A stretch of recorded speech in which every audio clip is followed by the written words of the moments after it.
En plateau avec nous, la présidente du CESEC, Mayana Bambridge Yorana. Yorana.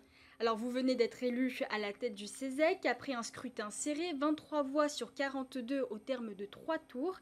Ce n'était pas donc gagné d'avance. Quelle lecture faites-vous de ce scrutin?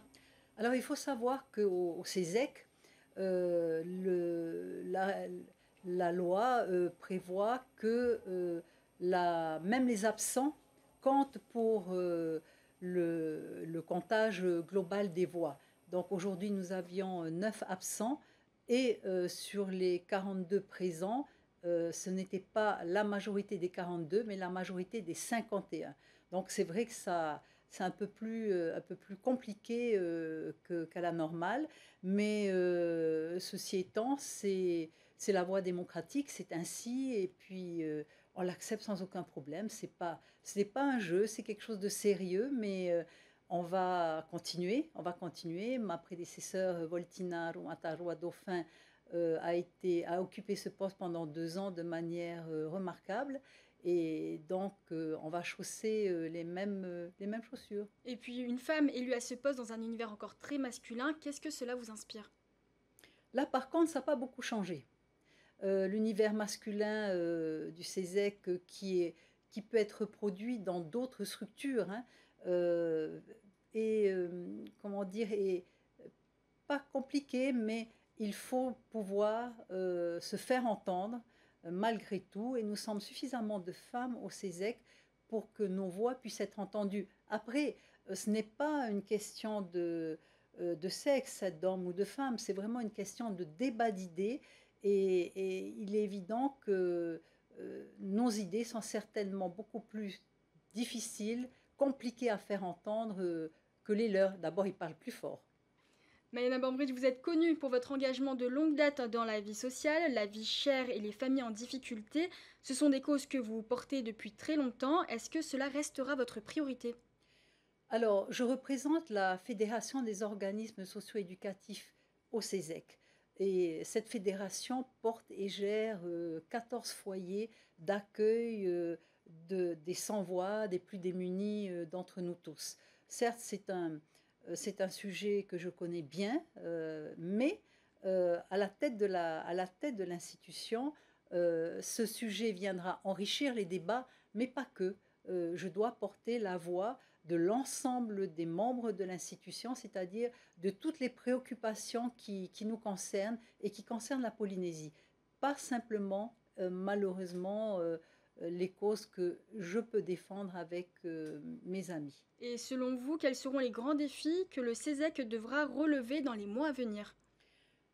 Alors, les défis. Alors, il faut savoir que nous sommes saisis, et c'est la loi qui l'impose, par des demandes d'avis ou du gouvernement ou de l'Assemblée. Donc, ceux-là sont prioritaires. Au-delà de cela, nous avons la possibilité de procéder à des autosaisines. Donc, nous votons des autosaisines dès l'instant où les saisines ne nous arrivent pas de manière excessive et qui nous permettent d'étudier nos autosaisines. Nous en avons eu 2 sur la mandature, en fait sur les 2 années qui viennent de passer, l'une sur les patentés et l'autre sur les inégalités en Polynésie que j'ai porté, dont j'étais rapporteur et que mon collège a accepté de porter. Donc, au-delà de ça, qui sont des grands sujets de société, il y a d'autres sujets qui sont importants, qui sont intéressants, mais malheureusement, nous sommes saisis aujourd'hui, par exemple, 2 saisines sont arrivées que nous allons étudier la semaine prochaine, mais je souhaiterais effectivement que les collèges, les membres du bureau qui m'accompagnent et les collèges puissent se saisir, s'autosaisir de sujets encore importants pour la Polynésie. Vous prenez également donc la tête de la quatrième institution du pays. Quelle relation souhaitez-vous entretenir avec le gouvernement et l'Assemblée? Alors, nous avons des relations jusqu'à présent qui sont extrêmement constructives, hein. J'en veux pour preuve que d'abord à l'Assemblée, lorsque nos rapports, nos avis sont présentés, euh, on a la possibilité d'aller directement en séance plénière pour les présenter. Et ça m'est arrivé récemment, de même que 3 autres membres du CESEC qui portaient des avis. Donc c'est important d'avoir un lien direct en fait avec les élus, quels qu'ils soient, pour se faire entendre et mettre le ton demandé à nos avis. Au niveau du gouvernement, dès que nous sommes sollicités, nous allons les rencontrer et puis nous sommes à disposition. Nous sommes une institution qui donnant des avis à disposition des élus de l'Assemblée et du gouvernement.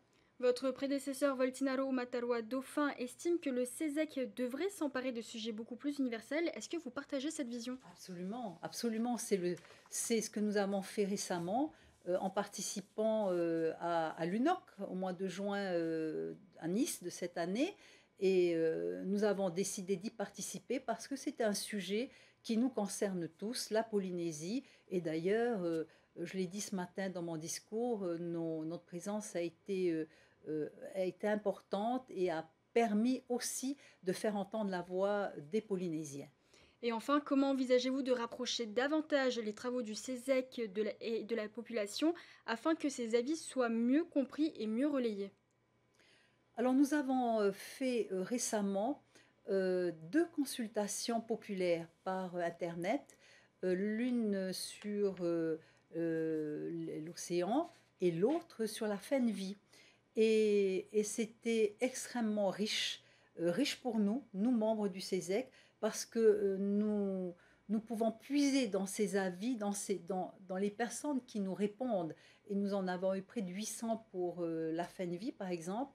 Nous pouvons puiser en fait des éléments qui nous auraient peut-être échappé et qui nous ont échappé. Et d'ailleurs, euh, le résultat, c'est que ils répondent, mais on a, on a estimé qu'ils n'étaient pas forcément correctement informés. Les questions étaient précises, mais la commande n'était pas suffisamment pas claire, mais il fallait informer plus la population de manière à ce qu'elle s'exprime plus fortement dans le cadre de nos interrogations.